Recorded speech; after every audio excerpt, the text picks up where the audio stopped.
सर्वांना नमस्कार. मित्रांनो, गेल्या काही दिवसापूर्वीच महाराष्ट्रामध्ये जवळजवळ 15,000पेक्षा जास्त पोलिसांची भरती करण्यात येणार आहे, हे तुम्हाला माहीत आहेच.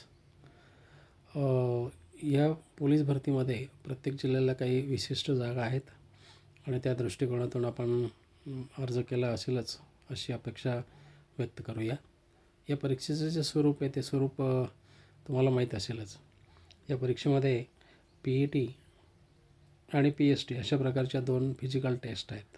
PST याचा अर्थ फिजिकल स्टँडर्ड टेस्ट आणि PET याचा अर्थ फिजिकल इफिशियन्सी टेस्ट.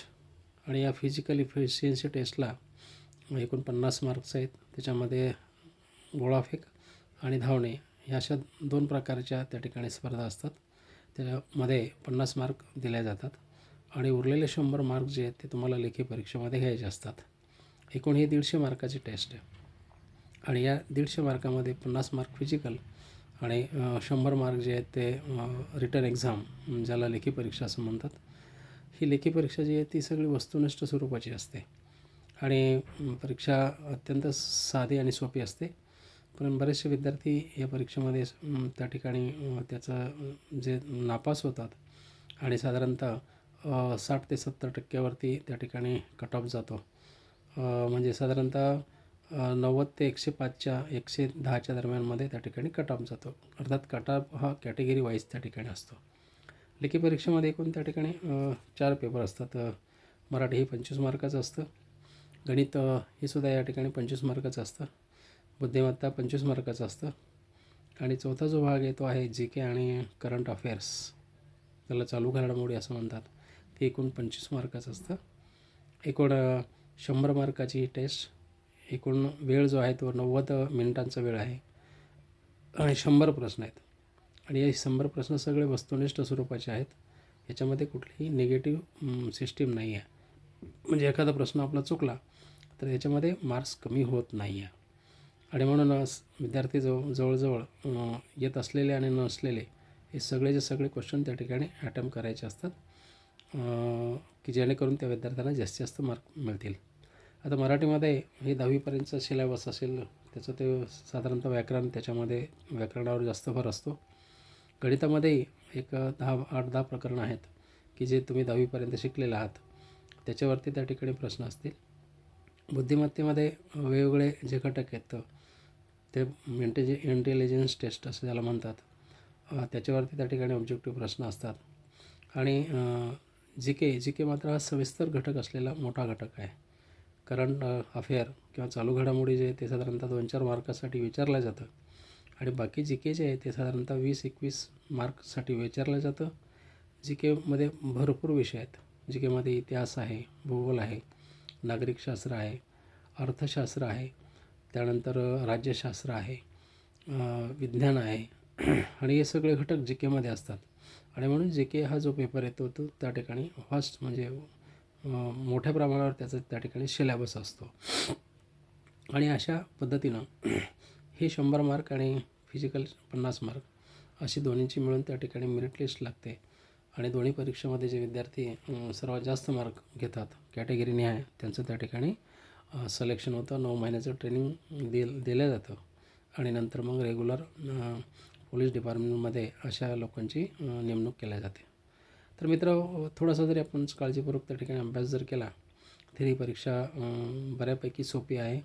व्याकरण तुम्ही 10वीपर्यंत शिकलेला आहात आणि मराठी व्याकरण अधिक सखोल पद्धतीनं लक्ष देऊन त्या ठिकाणी आपल्याला बघावं लागेल.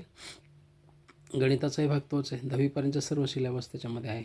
बुद्धिमत्तेचे प्रश्न थोडेसे कठीण असतात आणि वेळखाऊ असतात.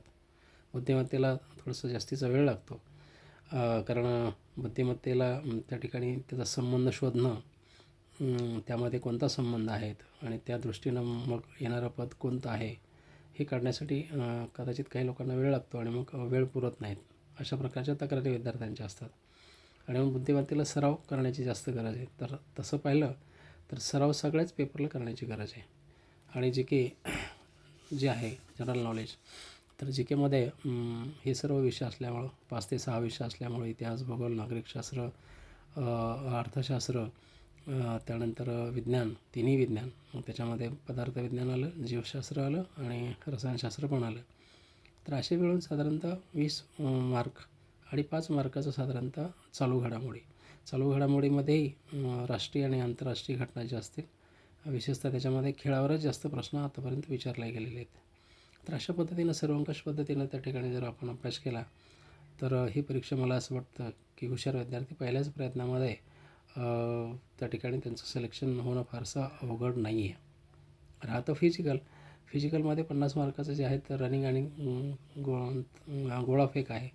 तर त्याच्यामध्ये मात्र विद्यार्थ्यांना भरपूर सराव करावा लागतो. भरपूर त्याच्यामध्ये त्या ठिकाणी सराव करावा लागतो. काही विद्यार्थी 6-6 वर्षभरापासून हा सराव त्या ठिकाणी करत असतात. रनिंगमध्येही 1600 मीटर रनिंग ही त्या ठिकाणी असते आणि मुलींसाठी 800 मार्काचीच रनिंग त्या ठिकाणी असते. तर अशा पद्धतीनं रनिंगसाठी मेल असेल, पुरुष असेल तर 30 मार्क रनिंगला आहेत आणि गोळाफेकसाठी 10 मार्क आणि उंच उडीसाठी 10 मार्क, अशा पद्धतीचं हे 50 मार्काचं विभाजन आहे.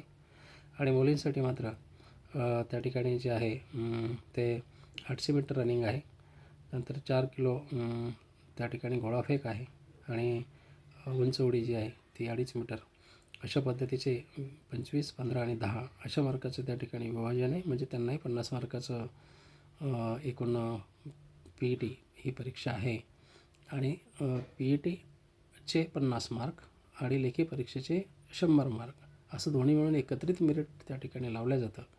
आणि मेरिट ज्या विद्यार्थ्यांना जास्त मार्क आहे त्या विद्यार्थ्यांची कॅटेगरीने पद्धतीनं त्या ठिकाणी निवड होते आणि त्यांना त्याच्यामध्ये चांगल्या पद्धतीची नोकरी मिळू शकते.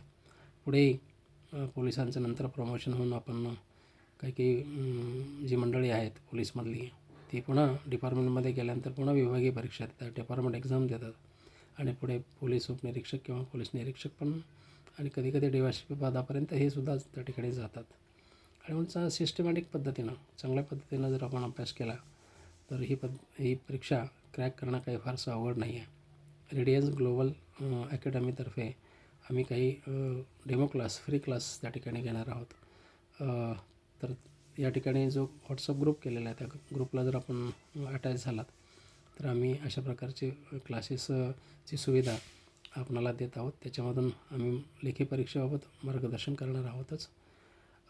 मी तेजराव गाडेकर, सेवानिवृत्त उपशिक्षण अधिकारी, अशा या संधीचा विद्यार्थ्यांनी फायदा घ्यावा अशा प्रकारचं आवाहन मी या निमित्तानं आपल्याला करत आहे. धन्यवाद.